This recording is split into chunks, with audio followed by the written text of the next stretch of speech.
Hello বন্ধুরা, প্রিয়া ইপসা কিচেনে তোমাদের সবাইকে স্বাগত। শীতকালে জলখাবারে যদি এরকম গরম গরম ফুলকপির পরোটা পাওয়া যায়, সকালবেলাটা জাস্ট জমে যাবে, তাই না বলো? তাই আজকে তোমাদের সাথে ভিডিওর মাধ্যমে শেয়ার করলাম ফুলকপির পরোটা। রেসিপিটা ভালো লাগলে প্লিজ আমার চ্যানেলটিকে লাইক ও সাবস্ক্রাইব করে দিও। তবে দেখে নাও আমি এটা কেমনভাবে তৈরি করি।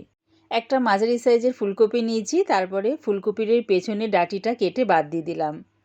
ফুলকপির থেকে ফুলগুলোকে প্রথমে ছাড়িয়ে নিচ্ছি, ছাড়িয়ে ভালো করে ধুয়ে নেব। এবারে ফুলকপিগুলো গ্রেট করে নেব। গ্রেটারের এরকম ছোট ছোট ছিদ্র যে দিকটা থাকবে সেইটা দিয়ে গ্রেট করো না, তাহলে একদম মিহি হয়ে যাবে। এরকম একটু বড় বড় যে দিকটা ছিদ্র থাকবে সেই দিকটা দিয়ে ফুলগুলো দেখো এরকম গ্রেট করে নিচ্ছি। তবে ফুলকপির ফুলগুলো শুধু গ্রেট করব, এরকম ডাঁটি দিকটা কিন্তু গ্রেট করব না। দেখো ডাঁটির অংশটা আমি বাদ দিয়ে দিচ্ছি, শুধু মুখের এই ফুলগুলো গ্রেট করে নিচ্ছি। সবগুলো এরকমভাবে গ্রেট করে নেব। দেখো একদম কিন্তু মিহি গ্রেট হয়নি, দেখেছো? এরকম একটু বড় বড় যে দিকটা ছিদ্র থাকবে সেই দিকটা দিয়েই ফুলকপিটা গ্রেট করে নিও।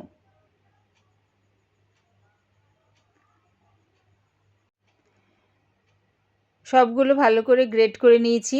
এবারে এর মধ্যে দিচ্ছি 2 থেকে 3 চামচের মতন ধনেপাতা কুচি, দিচ্ছি 3টে কাঁচা লঙ্কা কুচি।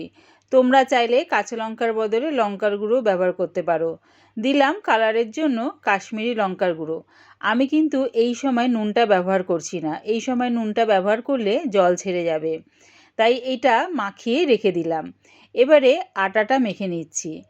একটা পাত্রের মধ্যে 2 বাটি আটা নিয়ে নিলাম। দিচ্ছি 1 চামচ জোয়ান হাতের তালুর মধ্যে নিয়ে দেখো এরকম 2 হাত দিয়ে ডলে দিয়ে দিলাম। দিয়ে দিলাম স্বাদ অনুযায়ী নুন। নুন আর জোয়ানটা প্রথমে আটার সাথে ভালো করে মিশিয়ে নিলাম। তারপরে অল্প অল্প জল দিয়ে আটাটাকে আমি মেখে নেব। এর মধ্যে কিন্তু তেল বা ঘি দিয়ে ময়াম দিলাম না। কোনো স্টাফিং দিয়ে পরোটা করতে গেলে তেল বা ঘি না দিলেও চলে। দেখো অল্প অল্প জল দিয়ে আটাটা আমি মেখে নিলাম।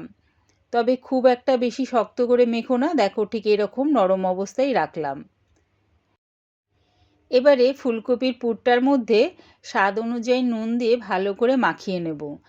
যখন সব কিছু রেডি হয়ে যাবে, পুরটা দিয়ে পরোটাটা তৈরি করবে, ঠিক তখনই ফুলকপির পুরের মধ্যে নুনটা মাখিও। আগের থেকে যদি নুন মাখিয়ে রেখে দাও তাহলে কিন্তু জল ছেড়ে যাবে। আটাটা আরেকবার একটু মাখিয়ে নিয়ে একটু বড় বড় সাইজের লেচি কেটে নিচ্ছি। যেরকম নর্মাল পরোটা করা হয় তার থেকে একটু বড় সাইজের লেচি কেটে নিলাম। তারপরে দেখো 2 হাত দিয়ে ঘুরিয়ে ঘুরিয়ে একটা বাটি করে নিচ্ছি।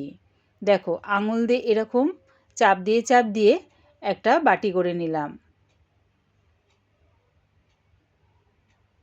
ঠিক এরকম একটা গর্ত করে নিয়ে তারপরে ফুলকপির পুরটা এর মধ্যে দিয়ে দিচ্ছি। যতটা প্রয়োজন ফুলকপির পুরটা ততটা দেখো ঠিক ভরে ভরে দিয়ে দিলাম। এবারে দুটো মুখ একসাথে করে দেখো এরকম আঙুল দিয়ে চেপে চেপে ভালো করে মুখটাকে বন্ধ করে নেব। পুরটা দিয়ে লেচির মুখটাকে কিন্তু ভালো করে বন্ধ করে নিও, নাহলে কিন্তু বেলার সময় ফেটে পুরটা বেরিয়ে যেতে পারে। তারপরে এরকমভাবে গোল করে নেব।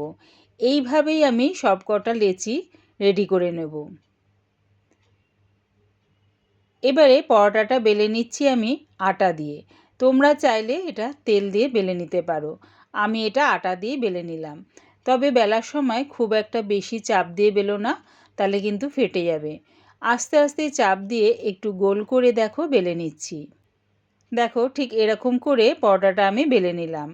গ্যাসটাকে মিডিয়ামে করে একটা তাওয়া বসিয়ে দিয়েছি, তার মধ্যে পরোটাটা দিয়ে দিলাম। প্রথমে এপিট ওপিট করে সেঁকে নিয়ে একটু রিফাইন তেল দিয়ে পরোটার সাথে ভালো করে মিশিয়ে আমি লাল লাল করে ভেজে নেব।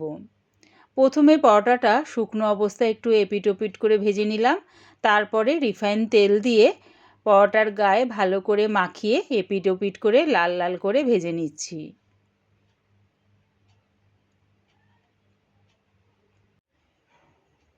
পরোটাটা লাল লাল করে ভাজা হয়ে গেছে, এবার এটা নামিয়ে নিলাম। এই একইভাবে সব কটা পরোটা আমি ভেজে নেব। তবে গ্যাসটাকে মিডিয়াম টু লোতে করেই পরোটাগুলো ভেজো। যেহেতু ফুলকপিটা কাঁচা আছে, গ্যাসটাকে মিডিয়াম টু লোতে করে ভাজলে ফুলকপিটা দেখবে খুব সুন্দরভাবে সেদ্ধ হয়ে যাবে। একবার আমার মতন করে ব্রেকফাস্টে বা ডিনারে এই গরম গরম ফুলকপির পরোটা বানিয়ে খেয়ে দেখো, দারুণ লাগে। আমার এই রেসিপিটা পুরো দেখার জন্যে প্রিয়া ইপসা কিচেনের থেকে তোমাদের সবাইকে অনেক ভালোবাসা রইল। ফুলকপির পরোটার রেসিপিটা ভালো লাগলে প্লিজ আমার চ্যানেলটিকে সাবস্ক্রাইব করে দিও।